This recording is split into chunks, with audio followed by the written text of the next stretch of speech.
Hey, it's Olivia from Star Gossip talking Kelly Osbourne shutting down Ozempic drama. Kelly Osbourne has been at the center of online chatter about Ozempic neck, a term trending among fans discussing the effects of the popular weight loss drug.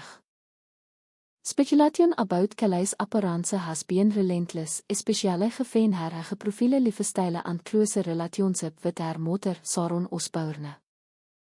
Bitnov Kelly is revealing the reason says finale stopped the dreaded cosmetic concern. So she's closer to the television personality sy Kelly's transformation isn't a result of a cake fit. It's all about consistency, care and a tailored wellness routine. Instead of chasing trends, she has focused on a combination of targeted skincare, posture exercises, and healthy lifestyle choices. Her approach shows that true results come from discipline and self-awareness rather than jumping on the latest verhaal.